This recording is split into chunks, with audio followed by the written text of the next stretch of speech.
What's up, everybody? Welcome back to the Media Cast and this subsequent episode of the Movie Cast. It's good to be back. It's been a while. It's been too long, but Hollywood is back, baby. Hollywood is back. And what better movie to start off the movie cast again than with F9? There's so much to talk about for us, and I'm actually a little excited. Yes. So, just to start off, we're going to do a spoiler-free review for like the first like 5-10 minutes, and then I'll do like a clear like spoiler warning, and then we're going to talk about the rest of the movie. So, I think we just like jump right on into it and just get into this. So, well, to start off, vaguely, again, non-spoiler, what are your general thoughts of the movie? Not my favorite Fast movie. I would agree. And it's definitely not their best work, but it's definitely... I think if you're just an avid movie watcher, this is something you should see in theaters at least. It's a good popcorn flick. It's just like... It's a good suspension from reality. You can just sit there and watch Dom and the crew do crazy stuff. Yeah. There's definitely a lot of fun to be had. Absolutely. I think there are some moments... the CGI, I don't know if you got this as well. The CGI was kind of hit and miss in different areas. And there were some scenes where they almost were trying to sell something emotionally. We'll talk about it when we get to the spoiler section. But the whole like impact of that scene was ruined because the thing that was supposed to be emotional looked really, really fake. I don't understand. They had an extra year and 2 months to like polish up this movie. I mean, I guess that cost more money, I guess, but still, like, I was surprised that some of the stuff looked as good as it did, and then some of like the emotional impacting stuff was like, you took me out of that moment there. Yeah, in the trailers, I think they highlighted this on a lot, but they put magnets in cars that attract and repel stuff. That looked really cool, and that was awesome. Truthfully, a lot of it wasn't actually CGI. Like I've seen like some behind the scenes stuff on YouTube. And they're just actually like launching cars into other cars and like flipping them. Justin Lin does not do special effects or computer generated effects. He just like, I mean, look at Fast 8. He literally dropped. I don't think he did Fast 8, but they did drop quite like a few cars out of a parking garage. Out of a parking garage. So like the Fast franchise is just sort of known for its more special effect heavy stuff. To continue on that. With the magnets and with other things as well, the Fast movies definitely have a reputation of building, going bigger and bolder than the last ones, similar to like what Mission Impossible does. This one definitely goes bigger and bolder. Oh, yes. To the point where I'm a little curious how they're going to go bigger and bolder in the next one. True. I don't know. There's a lot they could still do to go bigger and bolder. Oh, yeah. Like, they haven't really done any of the aquatic stuff with cars yet. That is true. Like, the most they've done is Brian jumps a car onto a yacht in Too Fast, Too Furious. So like, and that was quite some time ago. That was a really long time. I guess they had a submarine, but like that wasn't like. Well, but I even want they a fought, sub car. They fought the submarine on top of the ice. So. Yeah, I want a submarine car. That's what they should do next. Yep. But overall, I mean, again, it's just a Fast movie. Like, it's no Martin Scorsese deep character developing movie or anything like that, and it's no just like. I don't know. It's definitely just a Fast movie. Don't go into it thinking you're going to get this like stellar, amazing like plot or anything like that. And I will say, if you haven't watched the previous ones, you're screwed in a while, or I haven't watched them at all, you're gonna be really confused. They bring back a lot of people from previous movies. A lot with no introduction, except for the fact that they were in previous movies, and that you should just know who they are. Yeah. So go into that knowing like. I went back and watched the first one because I just liked the first one. I skipped 2 and Tokyo Drift and the fourth one because the fourth one is bad. And I watched 5, 6, 7, and 8. And that gave... I mean, I'm just an avid lover of the franchise, but even then I was still kind of like, oh, right, that's who that person is, or like that's how that connection is made. Yeah. So go and keep that in mind when you watch this movie too. Yeah. We do. I feel like we almost overpraise it a little bit there. It definitely has its issues. The acting is like really noticeably awful in some parts, and I get it. It's Fast and Furious, so you're not watching these for the acting, but it was like actually a little hard to watch at some points. Again, the CGI was not that great. There's some parts that feel really long, other parts that feel really fast. The fist fight action scenes are actually they're really choppy and a little confusing. Well, some of them are really fluid. It That is depends. true. It depends on who the actors are in the scene. Yeah. So if So no spoilers, but if there's a scene, and we've seen it in the trailers, where the females are fighting. Yeah. That is bad. That is just hard to watch because it's. Yeah, there is also a scene though where Vin Diesel and John Cena are fighting in London, and they're just like throwing each other through like walls and stuff, and that was pretty well done and pretty fun to watch. Yeah, well, and I mean, that's what I mean, and that's why where John Cena comes from that background of having the WWE, and he kind of understands like the fluid of like fighting. Like same with Vin Diesel, he's just been doing enough of those fight scenes, but like. Yeah. Sorry, Jordana Brewster. I mean, like she that's not her forte. Like she just doesn't do that. And so anytime she like fights, it's kind of like it's very choppy. Yeah. At the end of the day, it's not a bad movie. No, but it definitely has its flaws. It is still very fun. I would only give it a 6 out of 10. I'd give it a 6.5. Yeah. It's like I would say that don't rush to go see it in theaters, but if you want to see a movie, go see this one over anything else. I will say it because we know that like 10 and 10.5 or 11 are coming out. Like we know they're doing a 2-part like finale to the series. Yeah. This movie feels very filler. It felt very just like we need to add a few more people in. Yeah. And set up the stakes for the final. We just need to set up the family. And if that was their intention, they nailed it, and that's great. It feels very much like The Crimes of Grindelwald. It's just such a filler movie. It is much better than The Crimes of Grindelwald. It is much better, but I'm just saying it's that realm of just like we just need to put something out to keep your attention so that when we get to the big stuff, you're ready. Yeah. But I think that's probably enough spoiler-free review time. You think? I think I'm good. Yep. Okay, this is your official spoiler warning. Spoilers ahead, spoilers ahead, spoilers ahead. Are there spoilers ahead? There are spoilers ahead. Okay, good. So, here we go. I have written a list of topics for us to discuss on my phone, which we'll go through Connor most or all of them. These are we watched this movie last night, and I wrote these all down as I was laying in bed trying to fall asleep. We'll start off with a simple one. The flashbacks in the movie. The movie opens with the flashback. Which was cool, because they showed like the classic Universal logo, which was like really cool, and I was like, they're gonna start with a flashback, and they did, and I was like, this is cool. But there were too many, right? So, like, I swear, 20 minutes of that movie was flashbacks, if not more. Like, and it's not even that long of a movie. There are people who think that young John Cena, or young Jacob, I guess his name is, had more screen time than adult John Cena. Which, like, maybe there were a lot of flashbacks. That could have happened. And I'll tell you another problem I had with this. And I'll take it back to Winter Soldier, the Captain America. The one thing that annoys me about that movie is that the emotional impact at the end, I'm with you to the end of the line, was a flashback that they introduced in that movie. Yeah.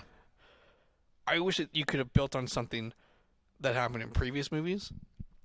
Now I understand that Dominic didn't really have a brother until this movie when they kind of decided that he did. Yeah. So you have to deal with that.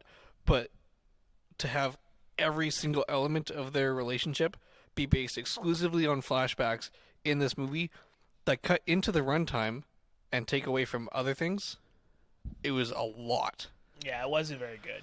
And I'll say this: the actors, the flashback actors, they don't look like the guy, the other counterparts. The person that played young Vin Diesel, young Dominic Toretto, terrible. His head was so wide, and I'm not trying to call you ugly or anything, but you don't look like Vin Diesel. You don't look like it was basically he's bald. And he kind of has that rough and tough like look. That was like what they went for. But his eyes were like so wide and had like these big thick eyebrows. And I was like, Vin Diesel doesn't really have eyebrows. I was like, there's a lot of stuff that the caster just was like, if anything, take into account. I don't know. When young Dom was screaming, his mouth looked more like John Cena.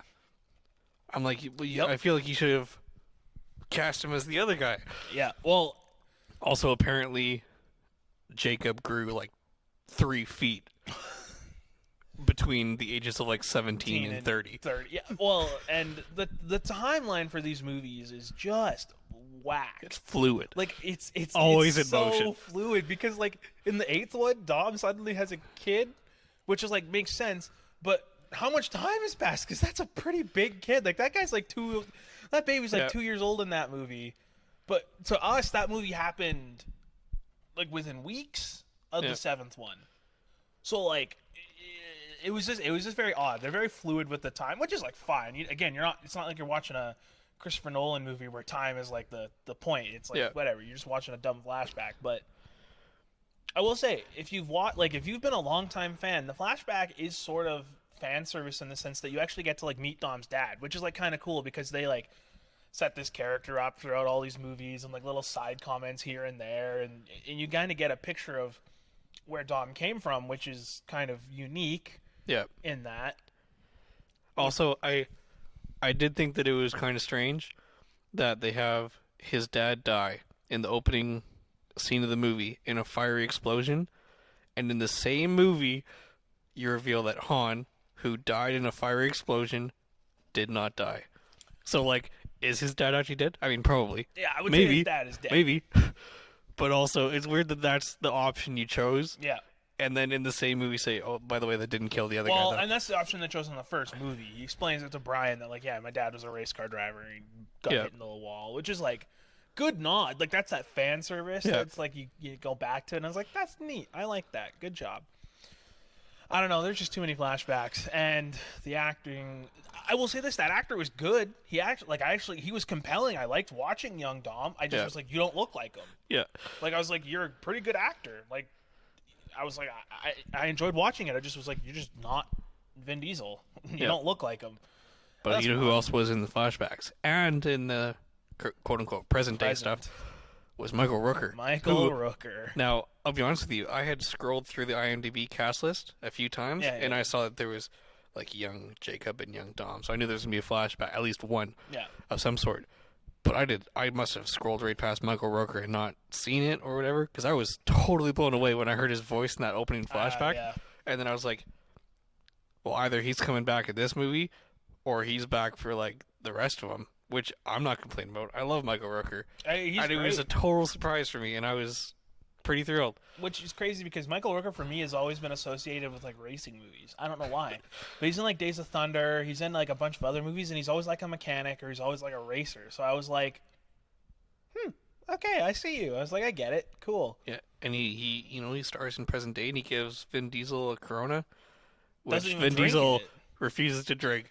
Man, they lost that Corona. They probably lost that Corona sponsorship. Which is probably the first time in any of the movies where someone has refused a Corona. No, absolutely. Yeah. No, I think I'm done on the flashbacks. Like that, just don't do them. I think we'll talk about them more. Also, we'll have to talk about them more, but that's because there's so many. Man, there's too many. Again, with the beginning of the movie, the team goes to somewhere in South America. Yeah, Monte Kiko, I think is what it's called. Something like Something along the lines of that. Just on the lines of that, too. Man, do they just jump right into this movie. Like, there's no, there's no, like, slow rising action. It's just like, bang, we're in the action. We're right there. Like, 2 minutes into the movie, Kurt Russell's character shows up and is like, yeah, I'm crashed my plane, come and save me. And that's like, and they're there. Which is, like, crazy. Yep. Beautiful scenery. I think we'll talk about the action a little bit, but the thing I want to talk to you about right now is the whole invincible joke, which is largely set up in this specific fight scene. Dumb joke. Now, they mentioned in the trailer this joke. We've been through all these things, and I don't even scratch on me. Are you saying they were invincible? Yeah, I think they were invincible. And I'm watching this movie, and Roman is surrounded by like 30 military soldiers, all shooting at him. And he just spins in a circle, and they all die. And for half a second, I was like, well, maybe someone else is helping. That's what I was hoping was going to happen. Because that would make more sense. But then I was like, well, no, they said not this joke. And now I mentioned the CGI and the spoiler-free. There's a scene where he's in a van and it gets flipped and wedged between two rocks. Man. And he jumps out the front and nearly misses a landmine. And he's walking, and the van falls on the landmine, flies in the air, and lands, and it's supposed to look like it crushes him. But the van looked so fake coming down that I'm like, well, one, I know it's not a real van. Two, you've been running this joke that he hasn't been hurt the whole time. Way too long. I know that he's just behind the van. But the whole point of that scene was that it was supposed to be really emotional. Like, oh no, Roman just died. Oh. But I was too taken out of it by the fact that that van looked so fake, and I knew what the joke was. I will say, like, in that, and this is, it feels just weird because, like Justin Lin kind of, like, made his name in these, like, fast movies, and he doesn't really, like, do, like, there are, like, witty comments in... This movie went way more meta, like, it was... than all the previous ones. It almost fell to the same thing that Grown Ups 2 felt, like, their downfall, I'll say, was. Because in the first one, it's witty jokes and like insults to each other. Like that's like Brian and Tej and Roman, the three of them together are always cracking jokes at each other. They're always like, but it's witty comedy. It's actually like one-liners and stuff like that. It's what we call low comedy or it's high comedy. Sorry, but then when you talk about this movie, Roman almost getting squished by a van or millimeters away from a landmine, or just like the invincible thing and like all the stuff with the electromagnets and ripping his fork away and all this stuff, it's like it becomes that low comedy where you're trying to like use your environment. It's like the pie in the face type stuff, and I was like, that's not what this franchise is about. I don't like it. It didn't land well with me. Now here's the other thing. He points this out later, his character in the movie, and I did notice this as well. He straight up has a bullet hole in his shirt on his arm. So I guess my question is also, is he actually invincible? Is he just like, because he did get shot in the arm, like, maybe, and like he's or did he like swing his arm and his like sleeve flew out and he got shot there? But I would say I would say that that's probably a better explanation because that shirt under his like bodysuit like armor looked pretty baggy, so I was like it could have happened. But I mean okay. If we're recognizing that these are part of the, look at Hobbs and Shaw, which is still in the same universe. There's literally Black Superman. So, who's to say what couldn't have happened? And I just didn't like that joke. Like, I was like, make it once, sure, it's fine. And like, it's the thing, we all know that they're invincible because we've seen the previous 8 movies. Right? They should have died years ago. Many times. Right?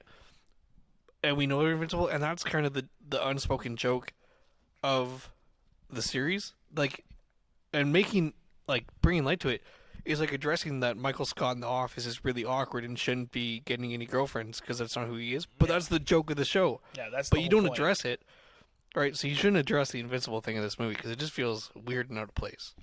I don't know. I thought it was just weird. It just was like Justin Lin just was like, it wasn't like his regular directing style. Like he normally is all about the one-liners, the quips, and stuff like that. But this one, it was just like. Yeah, the closest they've come to before this with being like that self-aware was in like the 6th one, where they're like, "Oh no, we need a new plan," and Burns says, "We'll do what we do best, improvise." Yeah, that's like the best line of being self-aware. It's like, well, of course you're gonna improvise. That's what you guys do now all the time. Yeah, exactly. But that was a better example of how to do this. Yeah, all of the jokes. Like, truthfully, this movie wasn't funny. Like. What they did in this, like, the jokes just did, like, I laughed a couple of times when Tej and Roman are together, or like when they're with the other crew, the Rocket Pontiac Fiera people. That's cool. Like, those are funny jokes, but none of the slapstick style comedy that they did was funny, and I was like, this is just not what I wanted in that movie. Yeah. We do have the return of 2 I'm gonna say main characters. Because there's a lot of people that come back in this one. So many. Let's talk about the first one. I don't think this will take us too long. Mia returns. Mia Toretto, Jordana now, Brewster. They had her in all the marketing. You know, she had her own poster. She was in the trailers and stuff. And I said, well, this is very interesting because you're bringing her back, but not her husband, Brian, played by Paul Walker, who is dead. So what's your explanation here? And I think they did an excellent job of explaining it by saying, okay, we're actually fighting my brother, so I feel like I should be here. Brian's at home keeping the kids safe. Yep. And I said, that's an amazing that's explanation. I have no complaints. You know, you explained why the dead guy isn't there, but he's still like part of the story. Good job. And it's a very reasonable reason for her to come back into the game. Yep. And truthfully, somebody has to look after baby Brian. Yep. Which was probably Brian. Plus, they have two kids, don't they? They have 2 kids. Who knows? Maybe they popped out more. We don't know how long in between movies it is. So, like, And again, if I'm Mia, I'd feel a lot more comfortable having my special agent trained FBI husband at home protecting like my kids and stuff like that. Yeah. So like they sold it well. I was like, you know what? Good. I like And that. also, might I add, she's an amazing actress, and she probably had the best quality performance in this movie. Except her fight choreography. Yeah. That was terrible. But like her emotions and her line delivery nailed it. Yeah. I was like, this is awesome, actually. I will say her, and I mean, come on, Charlize Theron. As much as her character was just written poorly in this movie, Yeah. she steals the show. Oh, every she's time. amazing. She just is so captivating. So Yeah. like, I'll give them that. But yeah, Jordana Brewster, she's up here when it comes to acting in these franchises. Which like, I think they just need to actually let her do that. Do her own thing. Yeah, let her actually like be Mia and not like. Sideliner. She's not Michelle Rodriguez who can just fight and all that stuff, and like that's just not who she is. She's not Gal Gadot when Giselle was in there. Like, no, she's more about like the emotion of the crew, I guess. So it was kind of, yeah, I agree with you on that one. We also have the return, famously, of Han. Justice for Han, that never happened. Kind of, it's who you ask is who gives you, whatever. They said Justice for Han. That was the whole like marketing thing. He doesn't get what is redeemed about him. I guess he's not dead. I guess. There's your justice. Because like, I mean, on spoilers, I guess he like saves the little girl that saved him. I guess that wronged him. But like realistically, if they want justice for Han, they should go after Mr. Nobody. That guy kind of screwed him. Yeah. Here's the thing: is they go and they show you the moment when he's in the fiery car crash, and then he just disappears, and that's how he survived. He didn't, like, I was expecting, like, maybe back to Winter Soldier again. You know, Nick Fury has that thing, and he cuts a hole in the roof and goes down the sewer pipe, which would have been super convenient, but also it's Fast and Furious, and I would have been fine with it. Would have been totally fine. He just disappears. They don't actually tell you how he survives, just that he survived. No, they do. They explain it in one line. Well, he said it's that he's not even in the car. It's Mr. Nobody has the ability to make things look real that aren't real. Well, I was confused with that line. Like, was it the explosion that was supposed to I think look the whole real, thing, or race, was the crash, all of it? Or was he like, was it a hologram and he was never in the car, or did he get out of the car at some point? I'm thinking he probably was in the car, and then just got out. Because I'm pretty sure if you look when he's talking to him, he's got like scrapes and stuff like on his face. Maybe. Also, question. So, did Owen Shaw? No, Deckard Shaw. Sorry. Deckard, yeah. Did he actually was he in on it then when he killed Han? Because how does that work? Because if Mr. Nobody set up that Han died, how does it explain I think he was the start of the 7th movie? I think he was in on it without knowing that he was in on it. Okay, so If that Mr. makes Nobody sense. set him up to do the killing. Okay, Yeah. I could see that, and honestly, that goes along with like what they've set up Mr. Nobody to be, like Kurt Russell's character. So yeah, I can accept that. But I was very confused because I was like, did you just retcon Did you just retcon the whole purpose of the 7th movie that this guy is hunting them? Yeah. Okay. I feel like I could have used a better explanation on how he survived. Yeah. Also, and I think this will come up, I've hinted at a little bit, the advertising for this movie, I think, should have been different. Oh, it's terrible. They shouldn't have told us that Han was coming back in the trailers. Nope. Because when you first see Han, the whole thing is filmed and shot like you're not supposed to know he's alive. It's cool. But if you've seen any of the trailers, you know that he's alive. And so when you see this shadowy figure, you're like, oh, Han's watching him. Well, okay. and Oh, there's a sniper? Well, I know it's Han because I watched a trailer.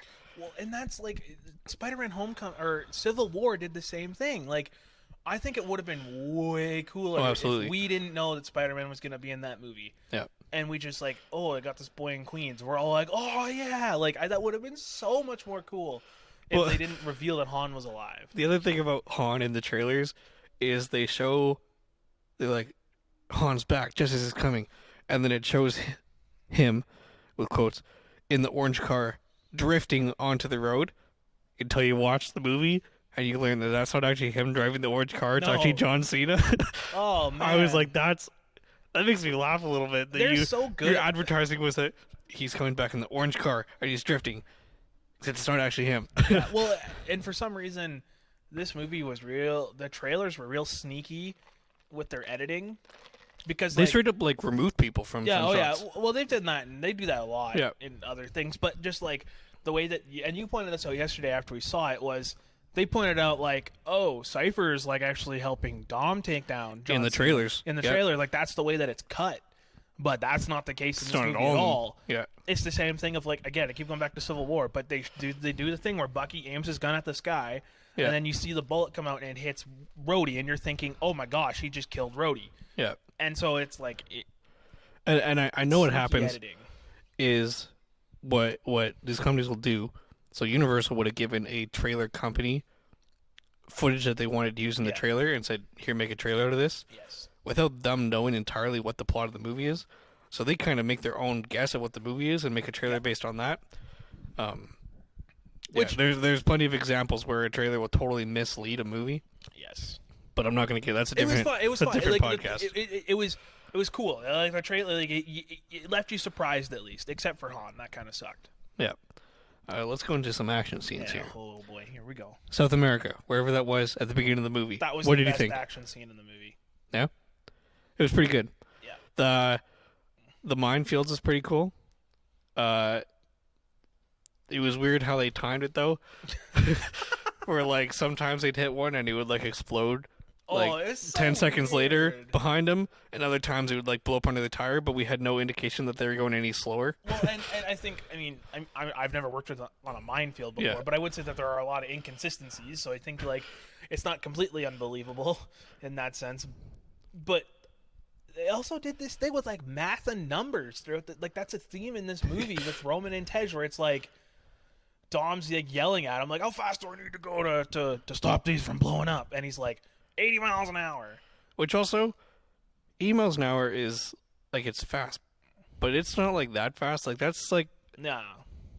interstate speed. Which, like, I mean, I guess if you're driving, like, those cars, they're probably, like, way heavier and they're Yeah. probably tanked out.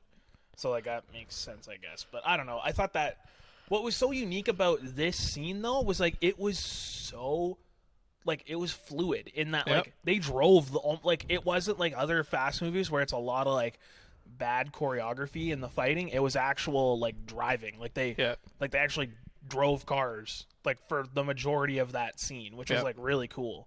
Yep. And like completely unrealistic. But Letty would have been shot in seconds on a motorbike. this is what annoys the crap out of me about the Fast franchise, and it's the same thing in Star Wars. It's like, how come the stormtroopers never hit anything? It's like, how come They're nobody- invincible. How come nobody ever shoots a dang tire?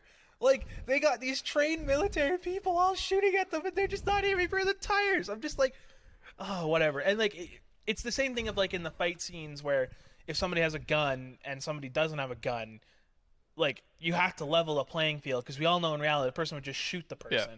So, like, you have to level the playing field. So I get that that's what they're doing, but I'm just kind of like, sell me on that a little bit different. I don't know.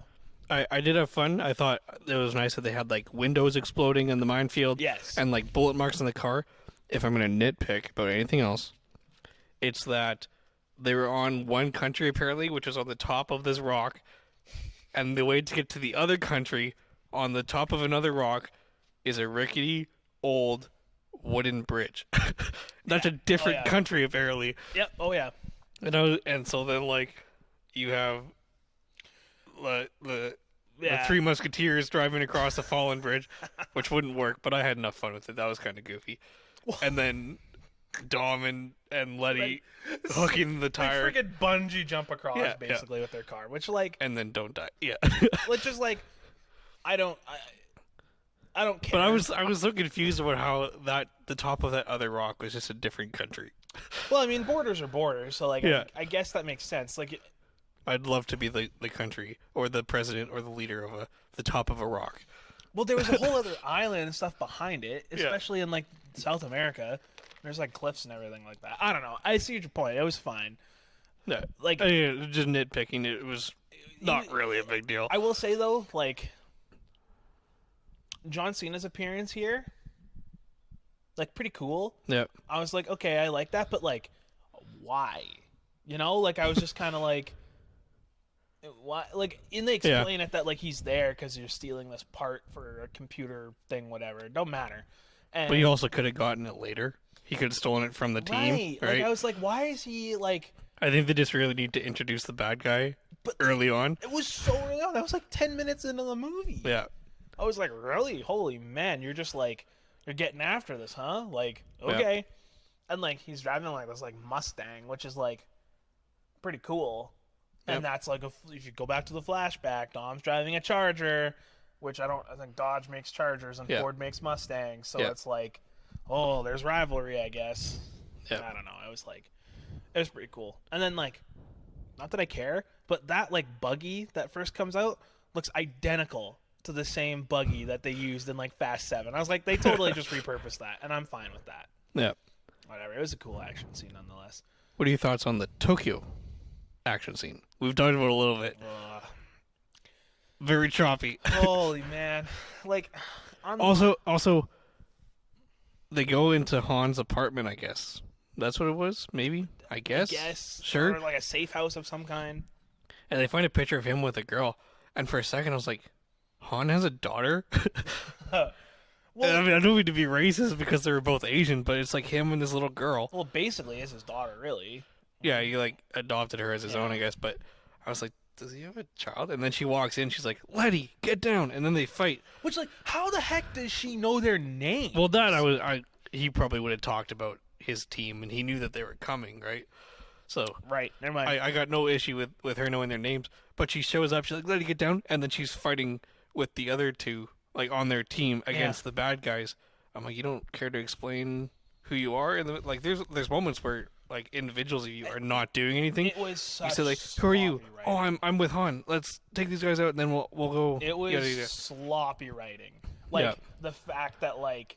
Well, I'll just say it now. It was sloppy writing that she was the key. I was like, that's just lazy. Yeah. I was like, that's terrible. I was like, you need like, this is just forced in here for no reason. I was like, we don't need. I was like, we didn't. Oh, she'll be back. Oh, absolutely. She's cool. I want a more Elle or her name is. Like, I think her name is Elle. Yeah. Yeah. Oh, she was really cool. She freaking got on that machine gun and was all cool and like no like it was cool. I want her back. Yeah. But I was just like the fact that like this random girl who we just met this movie is suddenly like the most important character is really weird to me. Survival of the planet. Yeah, I was like, that's really dumb. Like I was like, that's just lazy. I don't know. Also, I guess this is a good time to mention the Project Ares thing, where it's like we're gonna take everything that runs on ones and zeros, anything that has code, and rewrite it to our own will. Which feels like just a slightly more dangerous version of the God's Eye from Furious 7. Well, God's Eye only like saw things. It couldn't actually like hack into something. It just saw everything. But like the point of the movie is to go get some technological thing that's going to hack satellites. Oh yeah, absolutely. It's the same. Like I hope that in 10 and 11 the stakes are higher than we got to stop a nuke or something. The bad guy from getting something that's going to hack satellites and take over the world. Well, I guess she's been doing that 3 movies now. So yeah, I don't know. It was a cool concept in that, like, I think some artist, probably some digital artist, created this thing that looked really cool, like the 2 pieces coming cube, together, or the orb. Yeah, the orb thing, and like it was all hexagon and green. It looked really cool. Yep. And like it spread all like throughout the system, and I was like, that wouldn't happen in real life, but hey, it looks really cool. I was like, sure. Universal probably like had some concept artists draw it up, and like that looks cool. We're gonna use that, and you know what? Fine, whatever. It happened. We're like, it was cool. But back to the choreography of this fight scene, terrible. Well, it's hard to tell if it was good or bad because you couldn't see anything happen. First of all, it was dark. Like, it was just like a badly lit scene, which, like, I get it. It's a dingy apartment. Sure, I get it. But you can't, like, actually see their movements very well because it's a dark lit scene and they're all wearing dark clothing. And so, no scene lasts longer than 3 milliseconds. Yeah, and it's just like these black blobs like flying around. And Elle has a samurai sword, and she's not like. I think that was more like a stick, like a Kali stick. Okay, sure. It looked sharp, but it just was like terrible. Like it was like they were fighting in 3 sections of the apartment, which is like fine, sure. Yeah. And they like cut in between the sections, but you can't actually the way that they shot it, which would have looked way better, I think, from a cinematography's perspective. It would have looked way better if you could see the other people fighting in the background, but you can't. Every scene is so like secluded. Yeah. And I'm like, why? You're a team. Like, and they don't ever really fight together. Like there's a couple of times where like Letty will punch somebody or push someone towards Mia. Yeah, or like, and it's like cool, but like the unique thing with like the Fast movies is like Vin Diesel will lift someone and The Rock will punch him in the face. Freaking punch him off his head. Like that's awesome. Yeah. And same with like, well, Han and Roman fighting the dudes in the subway in the sixth movie. Like that's really like that's cool and everything like that. And that choreography is good because like you can see what's happening. You can actually see what's happening. And there's a cut. I swear, if I went back and watched that scene, there's a cut every 2 seconds. Yeah. Well, less. Like, oh, it was. And I get it. That's just like we said earlier. Jordana Brewster, fantastic actress. Not a good action choreographer. That's fine. Keep her behind the wheel of a car next time. Yeah. That's.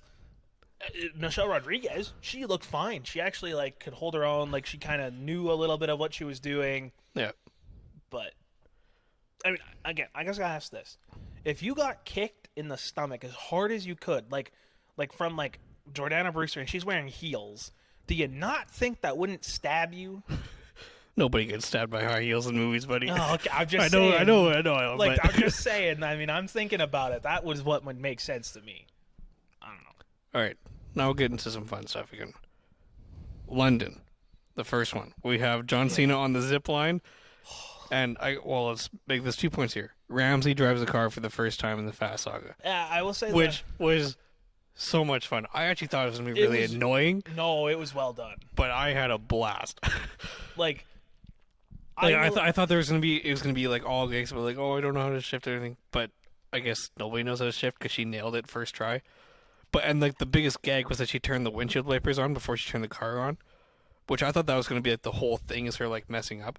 But it's that, and then she like hits cars when she's driving. But whatever, it's Fast and Furious. Everybody hits other cars. I was surprised nobody took over for her after. Like, yeah, like I was so like, cause like, so the thing is, they steal this truck that has an electromagnet in it, which is like pretty cool actually. Because they're stealing something in some Edinburgh church. Yeah, and they're like.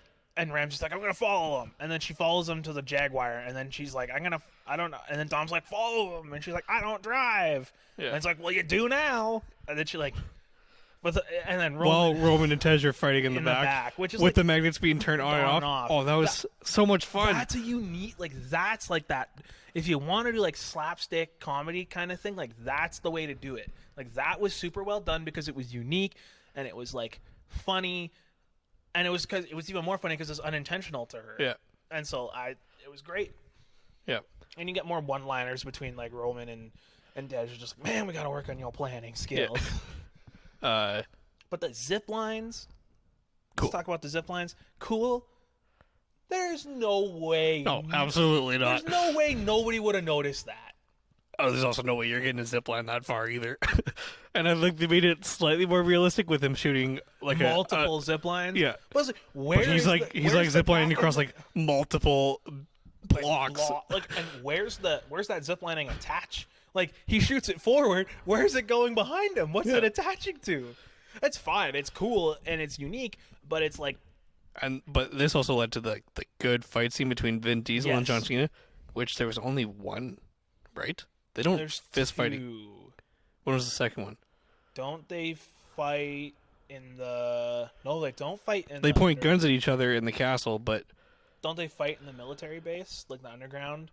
No, he just walks out. Right, this is the only. Yeah, this is the only time they fight, and it's a good fight scene because it's like them like smashing each other's heads through walls and doorways. Oh, I was like, I get pretty into movies, especially these movies, because I'm just a sucker.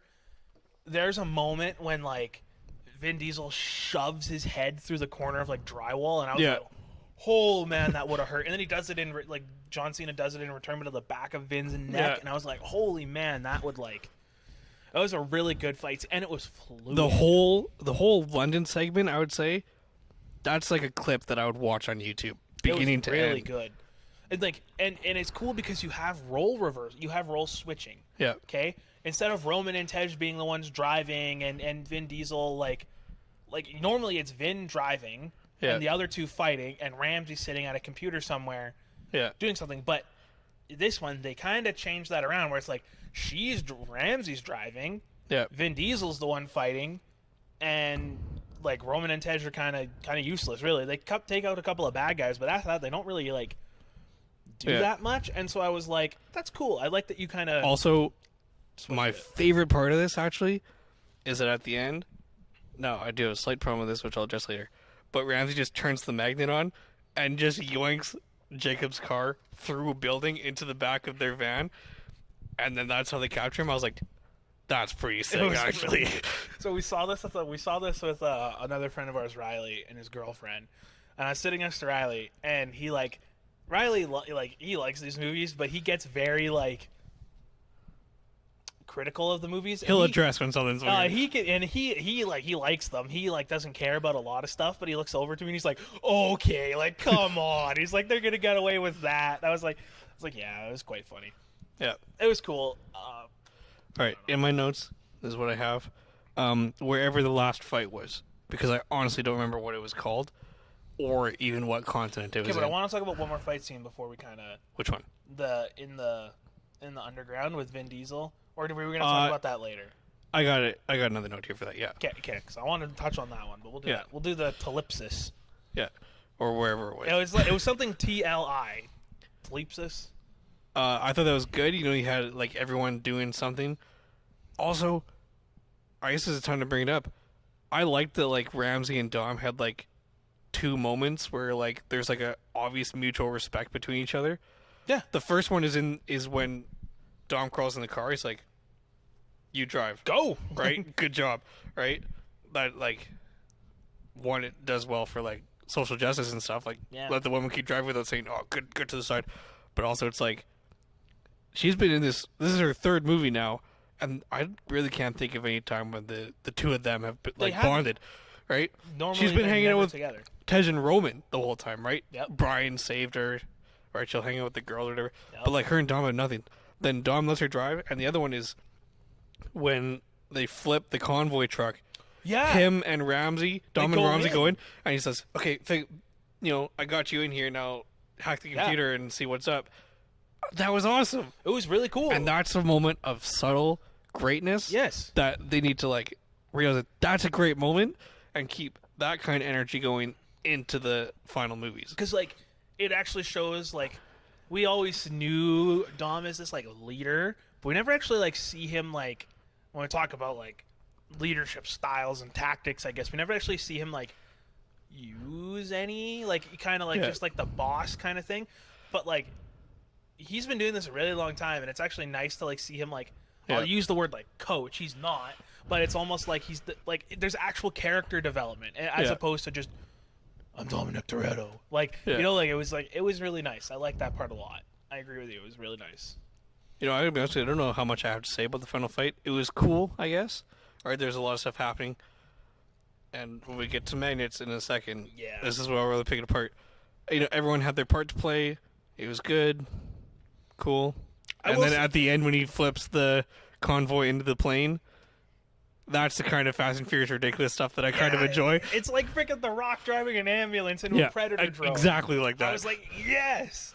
Also, somehow he just, like, where did he get the grenade that he, like, tossed off the side of the truck to flip it?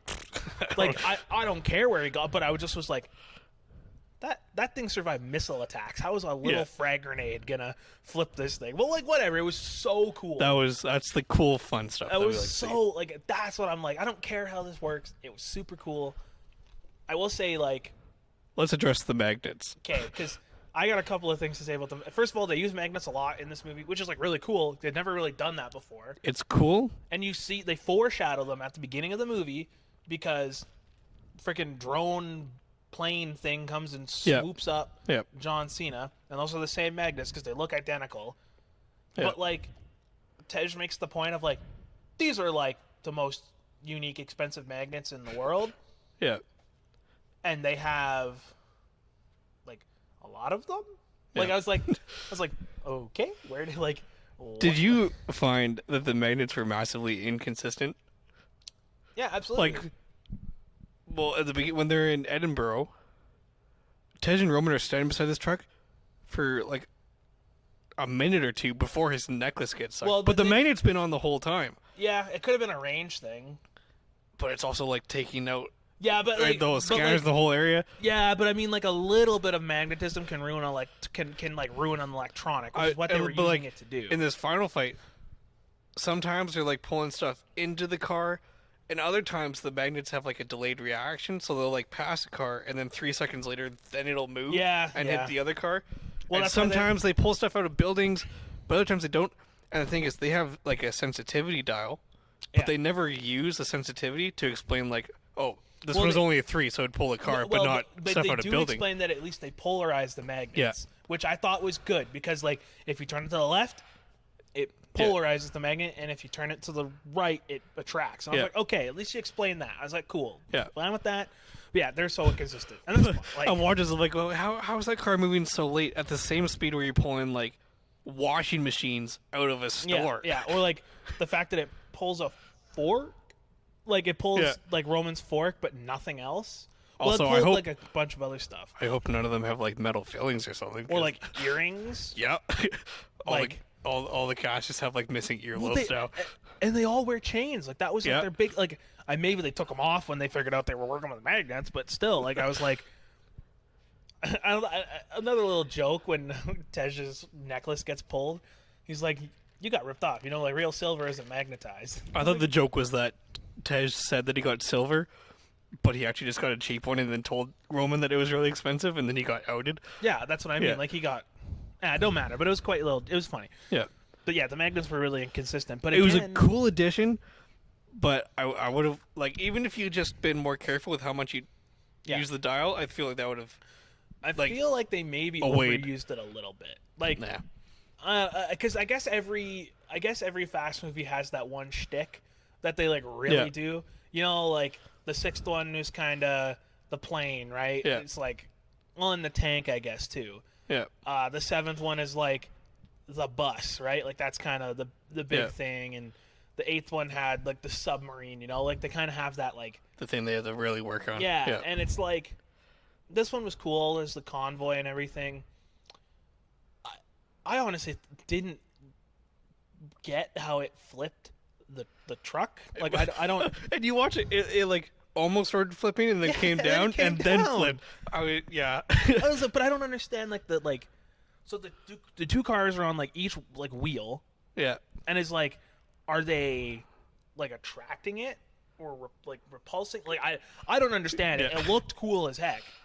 I think it's just one of those things where you're not supposed to think about it, because if you do, it's not going to work. And I love how they just stopped. Like the police just didn't even show up really. Yeah. Like they show up for like 2 minutes and they're just like gone. Yeah. Like it's just like they're just like, oh yeah, we're not even gonna mess with that. Yeah. Like just the cops just don't care anymore. They just see a 70 Charger rolling around and they're just like, no, it's Toretto. We'll just leave him alone. We don't feel like getting involved. We don't care. I mean, after Fast 5, when they destroyed like 400 freaking cop cars, I feel like with a safe. Yeah. The big moment in the movie. Well, one of. We went to outer space, baby. Yeah. Oh man, I honestly didn't think they were gonna go fully into outer space this movie, because we seen it in the trailer. Where like it's you see them leaving off the plane, yeah, you see them that, and I was like, oh, they'll just get really high, like they'll maybe get to like just like really high altitude or something to like high. I honestly thought like, oh, they'll hack into Cypher's plane or something. Like I did not think it would be legitimately Roman and Tej wearing freaking Soviet era spacesuits. I think they were scuba suits. Whatever, don't matter, but they're scuba, whatever, and going into outer space. Like I just did not think that would happen in this movie, but they did it. And honestly, so that's where I'm thinking. Pretty good. I thought they were saving that for the finale. So did I. So now I'm wondering, like, because that was like the big thing to do. Like, if you're going to go big, you're going to go bold, as big as we can go. We're going to literally send a car to outer space. But now you've done that, and there's 2 movies to go. So now I'm curious, like our friend mentioned Mars, and I'm like, well, I don't think they'd go to Mars. No, I'd be a little far. So like now I'm wondering, like, what's the next big bold move to do? So I'm excited to see what happens. I want underwater. Yep. I want submarine cars. Yep. That's what I want. That would be really cool. They'll go find Atlantis. All in all, it was pretty good. Like I enjoyed that stuff. Like it was super funny. Yep. And like we said this earlier, Tej and Roman deserve their own movie. Oh, absolutely. I would totally watch this. I mean, I watch any movie at this point, but I would totally watch a spinoff. Tej and Roman. Last thing on the fight scene, almost a little anticlimactic. Which one? The last, just like the whole... The convoy one? Yeah. Yeah. Almost a little anticlimactic in the sense that, like... Well, specifically Roman and Tej. Spoiler alert. They just fly into a satellite? Their magnets don't work, whatever, something breaks, and they have to crash into a satellite. Unharmed. Because they're invincible. And I'm like... We don't actually see them until the end of the movie. We know that they get picked up by, like, a ISS or something. Yeah. But, like... There's just no stakes, and it was so anticlimactic because I was like, yeah, they're gonna crash their car into the thing and they're gonna be fine. Like, I was very much like, I don't know, wasn't it? Yeah. I think our final fight scene, I guess, I have it down as Dom's death, quote unquote. I'll say his rebirth. He doesn't die, nor. I mean, if this was a real-life movie, he definitely would have drowned. Oh, 100%. But I feel like he kind of got a little upset that Dwayne Johnson was really macho, so they had him push like 30 guys on the on the wire bridge. Holy man, okay. But also, my gosh, he wrecked some people. Holy, like, straight up, like... He murdered people. Like, he like threw a guy down on his back on the rail. He hung a guy on a chain. Like, a few guys, I think. Like, I was like, so cool. Like, I mean, a little gruesome, I guess, but, like, the fact that, like, he tells Letty, like, in your heart, I was like, oh, that's a cute little playback to what you said to your son. I was like, cool. But, like, I honestly think it would have been, and if Paul Walker was still alive, they probably could have gotten away with this, and it would have been really cool. But I think it would have been awesome if Dom actually dies there. Yeah. And then Brian has to come in and, like, save him or something. Like, that would have been so cool. Because, like, he actually goes out in, like, this big blaze of glory and saves his family and stuff. Like, that would have been awesome. And I will say there definitely is a possibility in a version of a script where this scene doesn't make sense. But because they've hammered down how much Dom cares about family, I mean, he says the word family like 50 times each movie, right? Probably gets paid every time he says it. There's, like, it makes sense why he's the one doing this and why he's like, oh, I'm going to sacrifice myself so you guys can get out. Especially with the turmoil of finding out about his dad and his brother. That's what also makes a little other sense, because if you look at, like, the other movies, every time it's, like, family related, Dom's always been like, I gotta stop him. You know, it's like, you would almost think that he wouldn't have sacrificed himself so that he could stop Jacob, you know? Yeah. I don't know. It's cool nonetheless. It's so And then he does, like, the Samson scene at the end, and he pulls an entire concrete beam down with 2 chains to, like, kill everyone. And now, this is where the flashbacks are going back, because he goes underwater and has that out-of-body experience where he just relives his entire childhood and realizes his dad was a bad dude. And then his brother... It wasn't that his dad was a bad dude. It's just that his dad wasn't who he thought he was. Yeah. Because his dad just, like... Basically, the whole premise of the movie, like, at least the brotherhood stuff, I'm just going to get into it now, is that, like, their dad was a NASCAR driver who had a lot of debt. And so to get away from the debt, he was going to throw a race or whatever. And he gets his son Jacob, Dom's brother, to do, like, some fuel line thing in the car. I don't know, crack in the air tank or something. Some trick that old NASCAR drivers did, and that would blow blow the car or something like that. And so, like, the impression, and we don't actually know if John Cena's character did it. Like, we never actually, like, see him do it, because there's a look of turmoil on his face when he's under the hood in the flashback. Yeah. And he never admits to not doing it, but he never admits to doing it either. Yeah. So I'm kind of like, it'd be pretty messed up, I think, for Dom to forgive the brother that killed his dad. Like, I just don't think that that's what happened. Yeah, well, to my understanding, the fix wasn't supposed to blow up the car. Like, that wasn't the given. No. Right? That was just, if there's a spark that gets by, then you'll probably explode, but it'll also make you go faster if you don't get a spark. Yeah, and I think but then you got pushed against the wall, completely goodbye. Yeah. I feel like Jacob probably did something, but with no intention of exactly anything bad happening. That's what I think is too. He and then Dom was just a dick about it. Well, I mean, when you think about it, though, like, I'm gonna be real. I probably wouldn't blame my brothers, but it would take a lot for me to work through if the person that was last under the car of my parent that died was, like, could have messed it up, you know? Like, I don't know. It was kind of... Yeah. It was good. Just that outer body. That flashback was like, if that was the only flashback, I would have been totally fine. Yeah. Like that would have been a good use of a flashback, but instead they did like 40 of them. Yeah. I don't know. I think the fight scene was cool. I don't really care about him falling in the water and then getting saved and going back. Yeah, and Letty saves him. Like he Yeah. like sealed that door from the outside. How the heck did she get out? Who knows? Ted's just got a blowtorch on him. Maybe it seals from the inside too. And she's like, I can I don't get to know. you, right? I don't know. It was cool though. I thought that it was unique that Letty kind of. All right, sorry, not unique, but the way that they framed it was really nice because it's like, wow, you came. Yeah. You know, because it's like, let's be real, they don't have the most healthy relationship. Yeah. Like, beginning of the movie, she's just ready to like abandon. I mean, it's not her child, but abandon their child and just like go. Yeah. Because she feels like fighting. And people. not even telling him. Yeah. I was like, I don't know, but it was cool. I wouldn't call it Dom's death. I call it more his baptism. He like goes down one man and comes up another. Yeah. All right. Let's address. I'd say the elephant in the room. Let's call it the mouse in the room because it's Cypher and she had nothing to do in the whole movie. Why? She almost didn't need to be in the movie. No, honestly, the only thing that she did was fly the plane at the end for Dom to swing the back of the convoy into and hit. She sets everything in motion. That's what she did. She's like the whole thing was that she's the one that set this up.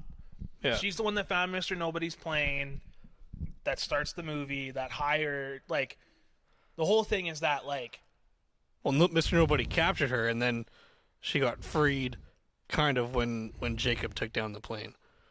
I'm not super clear about that, but I thought it was okay. Yeah, that's right. Yeah, I don't know. But I'll say this. I said it at the beginning. Man, Charlize Theron she just steals the camera. She really owns her 5 minutes of screen time. She makes it work. And whoever wrote that character, she's really well written. The fact that she psychoanalyzes everybody and stuff I was like, that's really cool. Also, I'm fine with all the unrealistic stuff in this movie.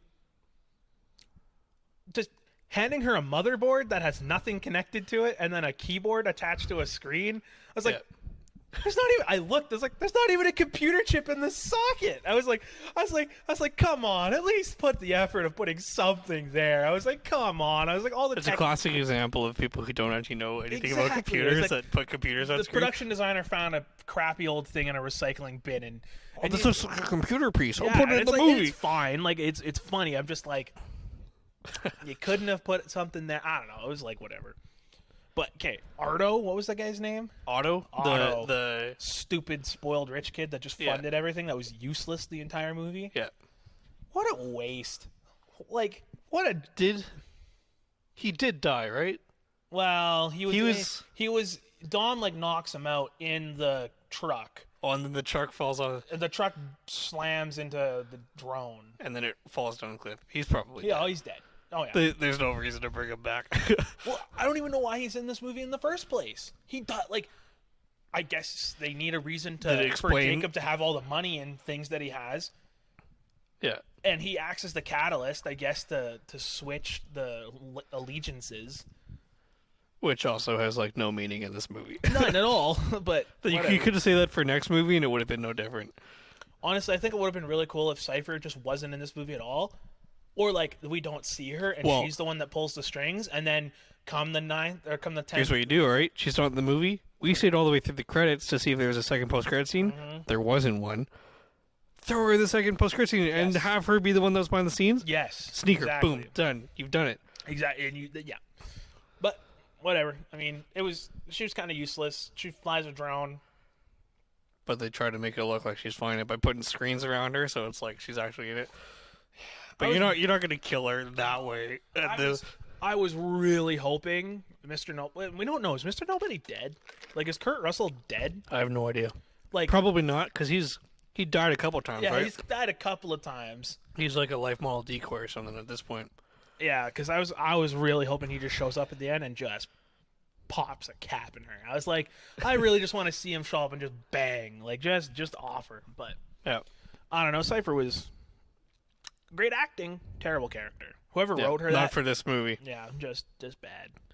I thought that the whole Dom and Jacob thing wrapped up really quick. Oh, way too quick. And Way like, too quick. I kind of get it, where like Dom found out the truth about what happened, and that it wasn't like Jacob didn't intentionally kill his dad. Yeah. Right. That his dad actually said, "Hey, you're gonna do this," and then he died, and then he was bad blood after that and everything. But it's just like, oh no, my team turned against me. There's my brother. Well, no, it was And I guess Mia, though. It was so the thing. That's true. Also, the thing that I think you can write that off as is just because it's Mia is actually the one that is really the reason like that he's even there. Yeah. Because like they're attacking a Also, convoy and she saves him, and then so Dom, this was an interesting thing that I totally thought they were gonna do at the end of the movie, especially when they didn't hate each other anymore. When Han comes back to the clubhouse or whatever, and Dom sees him, gives him like a big manly hug, right? And you see Jacob looking through the window, and it, like non-verbally, he's like, "Man, I wish I had that." Oh, absolutely. Right? And then at the end of the movie, they're like, "Okay, we're buds again," and he gives Mia a hug. And he just looks at Dom and walks away. I was like, "You're not doing the hug that you kind of set up earlier in the movie." Well, and Mickey Rourke sets that up too. He was like, Dom didn't. I was like, Jacob didn't have what you had. Yeah. He didn't have a family around him. Yeah. And so like, and he took it away from a Toretto. Yeah. Can't take away their family. So like, I don't know. I think the reason that actually worked is because Mia's that middle. Yeah. She's the catalyst that actually like brings it together. Because I think Dom probably wouldn't have like done what he did if Mia hadn't taken the chance and been like, no, like we're gonna save him, like because she feels like she's literally sitting in that car with Han and she's like something's off. Yeah. And she goes and saves him. Like that's like the whole thing. And I'll say this: I called it I didn't say it to anybody, but in the theater, I was like, John Cena's gonna be working with them by the end of the movie. I was like, it's the fast trope. They just do it in every movie. I was personally expecting that to happen next movie, or like something happens at the end of this movie, and then by the next one they're back. I didn't expect the full transformation to happen in the last 10 minutes. It's not a full transformation either. He just saves him. He just gives him his car at the end.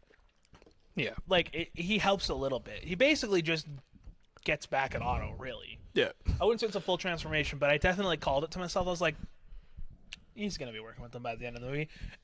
And when I'll admit, when he rips around the corner with the orange car, and he's like, you were slapping your leg. And Han's like, I can't get, or Mia's like, I can't get there.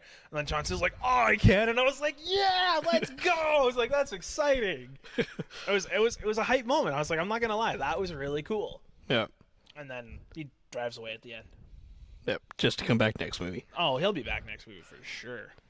Now the end of the movie, a blue car pulls up because there's an empty seat at the table. Actually, just before that, I did like how different people reacted to Han being alive. I liked that the Tokyo Drift crew was there, and they had like an emotional reconnection. I was like, that's a good moment. I appreciate that because they were really close. Like Han, like was a dad to Sean for like that entire movie. Like. And then he just like dies, and like there's no fallout. You don't know how he like gets on with his life, and then he just like sees him alive. I was like, oh, yeah, freaking Bow Wow. But at the end of the movie, Blue Skyline, Brian O'Connor, O'Connor, Brian O'Connor. You don't see him, but it's definitely him. Pulls into the driveway of the house for supper, and there's an empty seat sitting right next to Tourette, like Dom at the table. And I was like, yeah, that's like good. They're definitely, he's not dead in the series. Oh no, and we know he's not. So here's my question to you: do you think they're gonna bring him back for the final movies? I think they do. I think there's some. Use his brothers again. Yeah, I don't think it'll be like a full. I don't think he's gonna be like Brian O'Connor from the past movies. I just don't see them bringing him in for like a full movie, or anything like that. But he'll make an appearance for sure. They have to. There is no way, or the next movie is him dying, like something sacrifice play. Like sacrifice something, like because there's no way they can do it without him in some capacity. Because like they've gotten away with 2 movies now by just mentioning him. Yeah. But with this being the finale, the weird thing though that I found was that at the end of 8, there's this really emotional moment where Dom names his baby Brian after Paul Walker's character. which is emotional and sentimental because Paul Walker's dead. Yeah. But he's still alive in the movie. That's like if you named your baby Connor. Yeah, You'd be like, exactly. that's a little weird, man. I appreciate it, I guess, but you didn't. You don't have to call your kid Connor. I think it would have been way better if they named him Paul. Yeah, that's what I was thinking too. I was like, name him Paul because then it's fourth wall, it's meta, like we all get it. But they're like Brian, and everyone on the table's like really shaking their head, like, "Oh, that's really good. That's really good." As if he's dead, but he's not dead. So yeah, he's probably coming back at this point. Oh, he'll be back. With him pulling the car in, you can't not bring him back. Yeah, he'll be back in some capacity. I just don't think it'll be the full-fledged like Brian O'Connor from the 7th movie where he's like racing Tony Jaa and all that stuff. Like they're just not going to be able to do that. I think. Well, they can do it. I don't think they should. Yeah. I don't think messing with a dead man's likeness is something that we should be doing all that much. Yeah. So like, yeah, I just would. I think he'll come back, but either it'll be he dies. Like Cypher's like, you know what? I need to cut off this family, so he goes and kills like Brian or something. You know, like I feel like that is something that they could do, or he like kind of shows up at the end to kind of like bring the crew together, or like. You know, something like that. Yeah. I don't know. It'll be exciting to see. Okay, but what are you saying? I was gonna say, do you have all the freaking characters that are in this, like the cameos of people that are in this movie? So, like, there's. I was looking through to check, like actors and stuff. Here's something I completely missed on in those flashbacks. So I got young Dom, young Jacob. I got the young Mia. Yeah, she's. I didn't realize that Letty was there. Going back and thinking about it, I'm like, oh, okay, so that was Letty. I didn't realize that she was standing on the side at the race. Yeah. There's a young Jesse. Basically, the entire cast of the first young movie Vince is young there. I was like, well, okay, you guys definitely didn't look close enough. I could tell Mia and Letty because I don't mean to be racist, but they're not white, right? And the girls in there, and they're standing nearby. So it's like, okay, I can tell you guys apart. But like Jesse and Vince, I didn't realize that you guys were there. The only other two that I realized were the guys that he met in prison. Oh, Santos and Leo. That show up in 5. Yeah. And in probably 6. other ones. Or no, in 8. They show up in 8. Yeah. Oh, there's another cool cameo in the movie too. So. Are you talking about what the heck is his name? The FBI guy? Yeah. Stasiak. Yeah, he shows up. He gets them out of whatever. He was in 4 and 7. In 4, he's Brian's like partner. They compete. He punches him in the face. And then in 7, he gets them into prison. He gets them into prison and gets them out of prison. Yeah. Yeah. And so, yeah. Then I was like, that's a cool little cameo. I was like, yeah. Well placed one too. And like for the people that know who he is, they know who he is. And for the people that don't, they're just like, oh, it's just a random friend of Dom's, like whatever. Yeah. But like it's deeper because it's a friend of Brian's, you know. But and then freaking Cardi B's in this movie, but. I'm sure that's really great if you like Cardi B. Who the heck cares? Couldn't understand what she was saying, so. Yeah. And like, I don't know who she's supposed to be because apparently it should be somebody we know. No, it was intentionally a cameo. It was like Isa Gonzalez showing up in Hobbs and Shaw. They always have celebrity cameos now. Yeah, well they have. Apparently there were a few other ones that were like famous rappers and stuff. Well, yeah, Santos and Leo are like 2 famous like South American like DJs. Nice. There was another South American woman. Iggy Azalea is in the 7th one. There's the chick in the 6th one. I don't remember her name. Anyway, it doesn't matter. But they had just so many people show up in this movie. Just wait for the next ones, man. Like the whole Tokyo Drift crew, whose names I know Sean, but I don't know. Sean, and then Twinkie, but he doesn't go by Twinkie anymore. And Earl was but Earl's not in Tokyo Drift. That Asian guy is new. He was in Tokyo Drift. I don't remember him. I don't remember that movie very much either, but okay. He was in Tokyo Drift.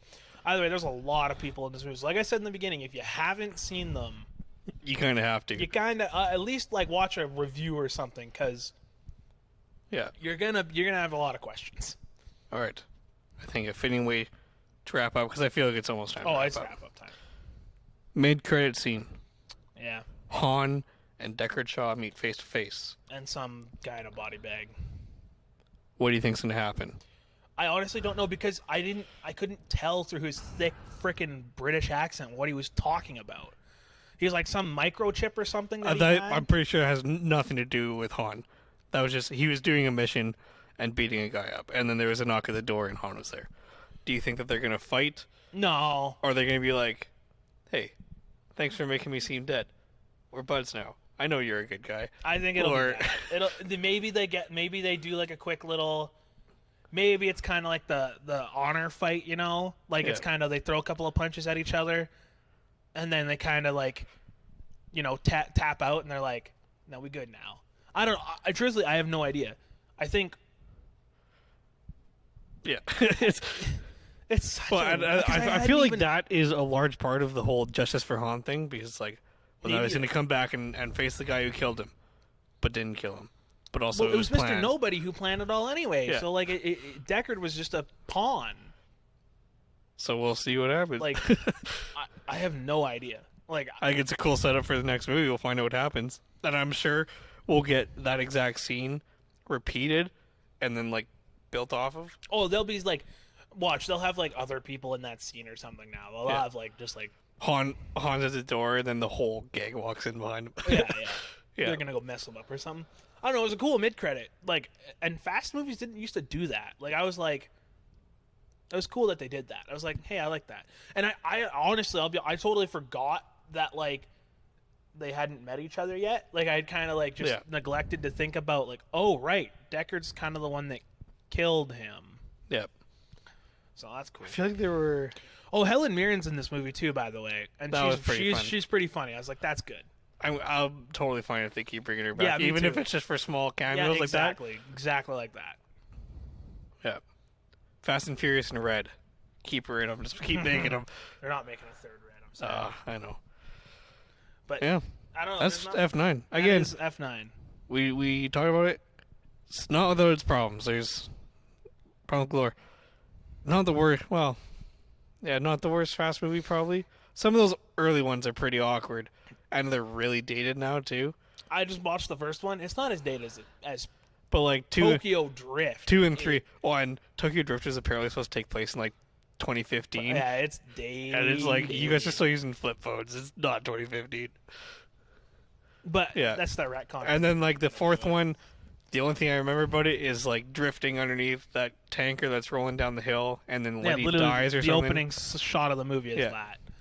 The only thing I remember about the fourth one is Brian is like working for the FBI, and he's like in the lab. He's like in the thing, and they're like, "You can have any car in the agency garage," and he picks like 4 of them, and then the chick's like, "Which one do you want?" He's like, "I want all of them," and it's a cool montage of him building the car, and I was like, "Yeah, that's cool." Yeah, I am wondering though if this will be one of those movies where we forget most of it in a month, and we're like, oh yeah, that's when they went to space and they were magnets. Well, like, in the same way, it's like, oh yeah, the car rolled down and Letty died. This movie was just missing something. I don't know, because like I watched 5, 6, 7, and 8 to prepare for this. Yeah, and which are pretty good. They're pretty good. Fast 5 is the best one. My favorite is 7. Yeah. But like, there's awe moments in each of those movies. They're really, and maybe it's just because I had just watched all of them, so I was a little like amped up. Oh, I was no, maybe I was a little bored. Oh. Maybe of just like I'd watched a bunch of this stuff already. But I don't know. Maybe just because there was no stakes. I just felt that there was no stakes to this movie. It never felt like they were actually gonna lose. Yeah. Like even when Dom like goes in, falls down the missile tube or whatever, I was like. Obviously, it got me for a second. It was too early in the movie for him to die. It got me for a second. I'll admit that. I was like, and I was like, oh wait, we're halfway through. He's not dead yet. Yeah. And then he comes out, and then I was like, sure. But the problem, this one just didn't have any stakes. That's the thing. Yeah.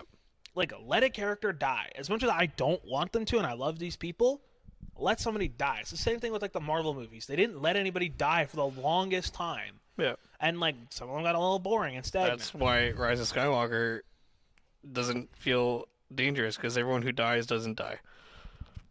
Yep, exactly. Yeah. I don't know. So yeah, definitely has its issues. Still pretty fun though. It is still really fun. Like, I don't think I'll watch it again in theaters, but I'll watch it again sometime. I'll watch it again. I'll buy it on digital. Like, I'll finish out my collection, but I'll probably buy it the whole saga collection after the final one comes out, hoping that it's actually the final one. yeah, I bought 1 to 8 as a collection, and now I just gotta buy like All the other ones all the individually. other ones. I was like, yeah, whatever. Also, if you're going to the theater and your theater has it, get the fast cup because it's really cool. Okay, dude, legit, I checked this morning. I have a thermo flask from Costco.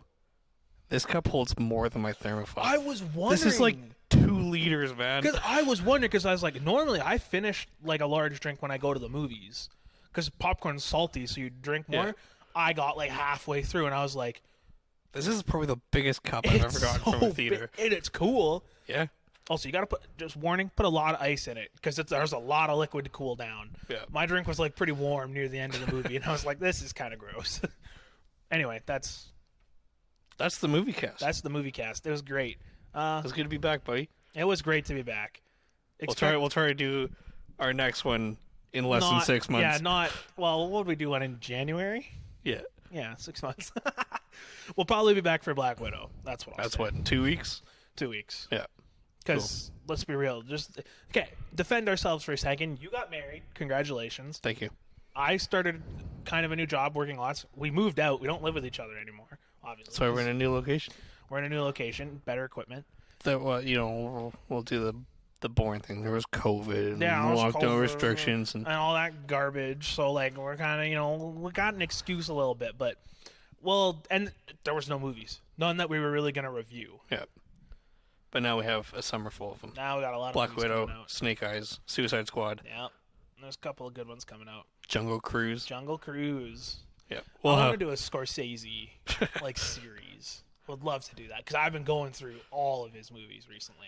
He's a good filmmaker, man. Yeah, he is. But neither here nor there. We'll probably do like I think we should do like we'll do a Scorsese like series, like a couple like 3-episode mini series on Scorsese's movies because like let's be real, you can't cover more than one movie in a friggin' 45-minute span. Anymore. Oh, you mean his 3.5-hour movies in 45 minutes? Yeah. Anyway, this has been the Media Cast and this subsequent episode of the Movie Cast. Thanks for watching, listening, all that stuff. Make sure you hit the share button on YouTube, Facebook, Spotify, probably. Spotify. There's probably something on there. Share it around. Share it around. Hit subscribe. Do all the boring stuff. I don't like telling people that because every freaking person always says that, and it annoys me. And I know if it annoys me, it probably annoys other people. Yeah. But if you like it, share it around because I like Makes us look good. It makes us look good, and it's a fun project for us. But all right, we'll see you guys later. See you next time. Bye.